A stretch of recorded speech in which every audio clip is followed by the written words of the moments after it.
how's it going everybody? Sinful Duck here, and we are finally back with a new build. Sorry it took so long. I've been waiting for Horns of the Reach to drop, and then as soon as it did, I went on the gear grind, and I just got everything finished a couple days ago. So over the last couple days, I've gotten all the gear I needed, and I've been doing testing with the skills to figure out exactly how I wanted to do this build, and I've got it figured out now. I've been playing it for a couple days and it feels amazing. This build is so much fun. So hopefully you guys will enjoy this. Let's dive into the gear. I've been getting a lot of comments on my videos about wanting to see the gear first, so here it is. We're gonna jump into our monster set first. We are running 2 pieces of Troll King. Now I have one heavy and one light, and they're both infused. That's just what I have. If you have Impen, go with Impen. If you want Divines, go with Divines. It doesn't matter really. The health recovery is going to be incredibly important for this build. Alright, so our first 5 piece that we have is, of course, it's a duck build, so we're going Torg's Pact. We're going dual wield. We are running dual wield, and look at the numbers on those enchants. Almost 6100 damage on shock and flame. Now the reason I went with shock and flame is the damage is just incredible. It's ridiculous. It's so high, and against almost anybody with this setup, the damage output from shock and flame is higher than with Oblivion, now that Oblivion has been nerfed. So shock, obviously the status effect from this, you're going to get 8% more damage on everything else you do, which is really strong. And the reason I've got flame in there is just in case you're fighting a vampire, you get a little extra damage there. Plus the flame damage from this can proc burning. Burning got a buff in this patch, so it does double the damage, and the ticks on it are actually really good. They're not massive, but they'll tick on people for around the 600 mark, which is actually quite strong. Now what do we have? We've got our infused swords here. On the back bar, I'm actually running an ice staff. So we're going dual wield Destro. Dual wield Destro. I am actually running an ice staff. Now the back bar doesn't get the bonus from Torg's Pact, which is fine, but why are we running an ice staff? There's a couple reasons why. I'll show you a little bit of this, but we're not using Healing Ward. We did some testing, and Healing Ward wasn't nearly as useful as I thought, and as most people think. It wasn't as useful in this kind of a setup. So, and I'll show you an example of that. With Dampen Magic, you can see here on the unit frame, when I cast that, it's a consistent bubble, unlike Healing Ward. So I'm at 100% health, and I cast that, and now I have an 18,000 bubble. So if you're in PvP, it's 9,000. 9,000 at full health or at low health. When your health is high, Healing Ward is much worse. So we only get a 5k bubble there, 5,400. So you're only getting a 2,500 shield in PvP. Now let's take some damage here. Let's fall off this cliff.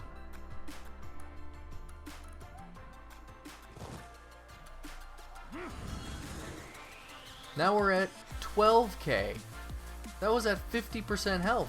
12k, that's only a 6k bubble in PvP.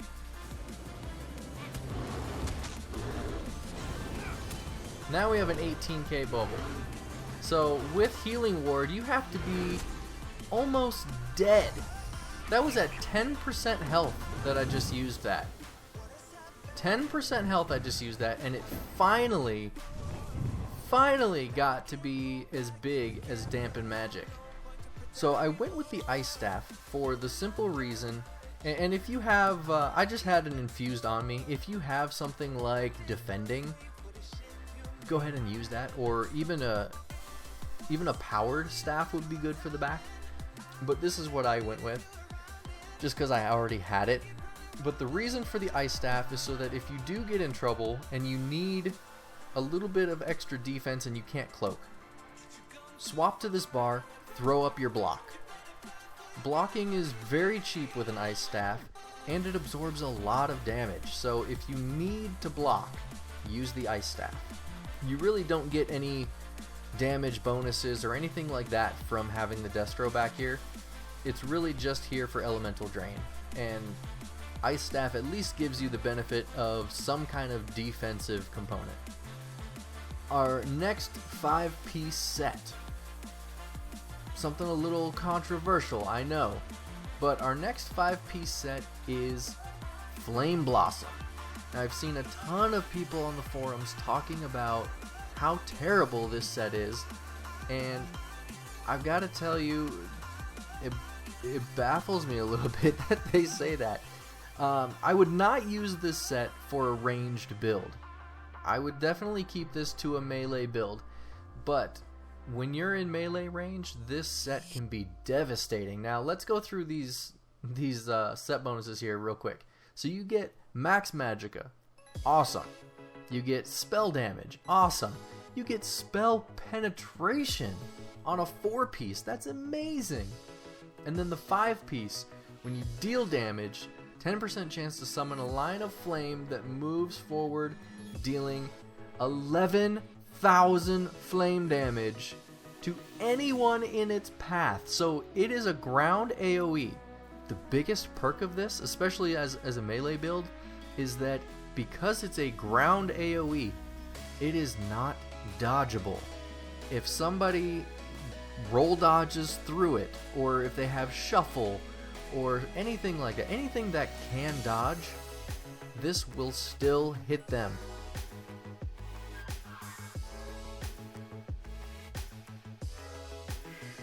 Now, this set is actually very difficult to get right now. So, because it comes from the new dungeon Bloodroot Forge, it is very difficult to do on vet mode at the moment. And just for saving time, I just ran it on normal to get all the pieces I needed. And because of that, I have all blue jewelry.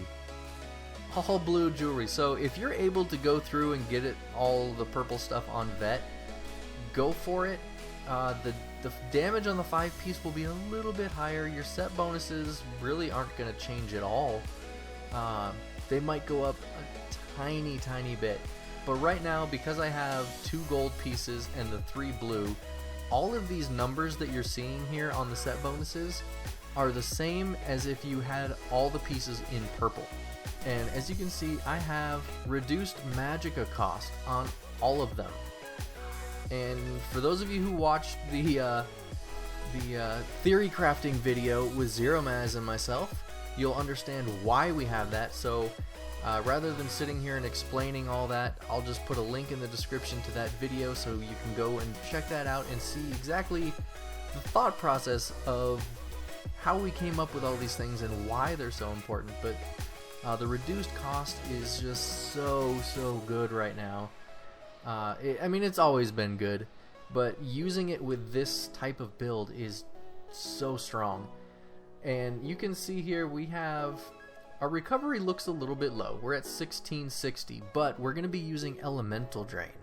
So that effectively puts our magic recovery to 2260. That amount of recovery, along with all the cost reduction, is doing very well. Okay, so that's enough for the gear. Now let's jump into the skills here real quick. You can see here on our front bar, this is our dual wield bar. We're running funnel health. If you use swallow soul, that's fine. I just run this because I'm usually running with Zero Maz, and this helps keep him alive.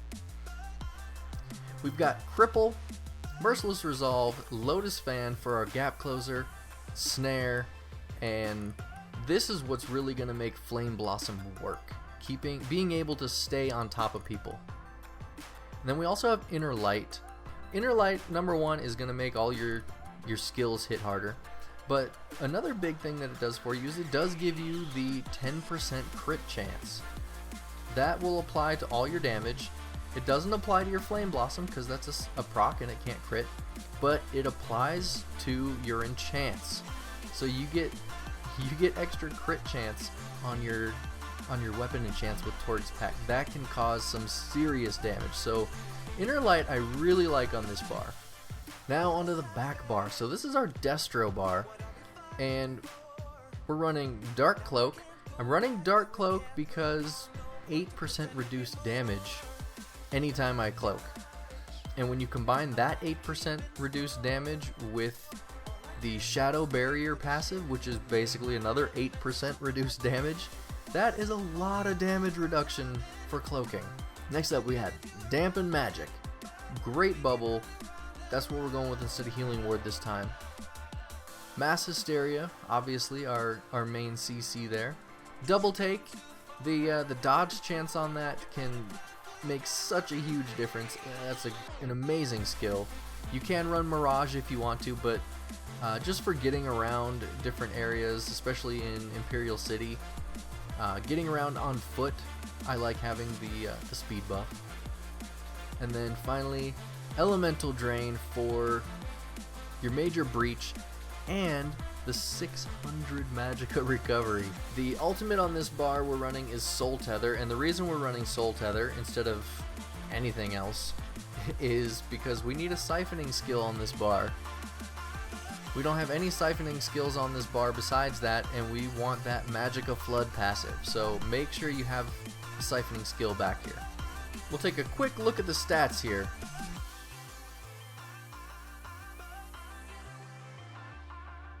Max health is a little bit low. We're at just under 17k. This is outside of PvP. So when you go into PvP, that's going to jump up. But we're at about 17,000 on the max health there. If you want that to go up a little bit, you can do a couple of things. You can either wear another piece of heavy on the monster set, or you can change one of the Magicka enchants that we have for a health enchant. Spell damage, we're at 1825 because of where most of our damage comes from. A lot of our damage is coming from our weapon enchants and our Flame Blossom, and spell damage doesn't affect those. Yeah, so not that important on the spell damage for this, but if it makes you feel more comfortable, run the spell power pots. A recovery 1660 plus elemental drain plus our cost reduction, so lots and lots of sustain. So we are running the Atronach Mundus just to bump that recovery up. You can try something different there if you want, just to play around with it if you feel like your recovery is doing well. But I am running Witch Mother's Potent Brew, so we're getting the magic recovery as well from that. Alright, very quickly now, I want to get through CP. How do we have CP set up for this? So, this is what we're running for CP.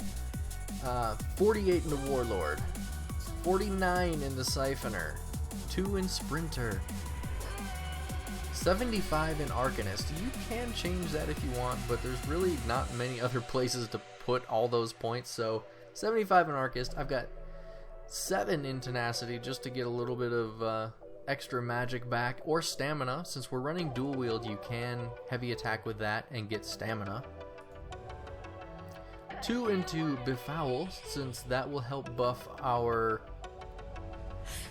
Soul Harvest a little bit. And then 37 Tumbling, 2 into Elfborn, 75 Elemental Expert, 43 in Spell Erosion. That might seem really high, especially since we have a 4-piece spell pen and we're in light armor, but it makes such a difference. It does so well in combination with everything we have. So I'm loving the 43 in Spell Erosion. The only thing I might do is if you do drop this down, I might move those points into Shattering Blows. That way, if you're fighting against Sorks or really any Magicka class, you're just going to blast through those shields. We have 72 in Master at Arms. That is really going to buff up your skills and your enchants. Then we have 28 in Thaumaturge. Not big because this isn't a very heavy dot build. Then over here in the red tree, We've got 20 in Ironclad, 30 in Resistant, 64 in Hardy and Elemental Defender, 23 in Bastion, and 19 in Quick Recovery. And that is the CP. Alright, well, if you guys have any questions about this build, leave them down in the comments below. This isn't going to be the strongest build in every situation. It's not meant to be. This build is something that I thought would be unique and fun, and it most definitely is unique, I feel like, and it is 100% fun. So again, leave any questions or comments down below. Give this a thumbs up if you enjoyed it. Subscribe for more ESO action, and we're doing lots of live streaming on the channel now, so hit that subscribe button if you want to hang out for some Nightblade PvP live streams. And until next time, guys, take it easy.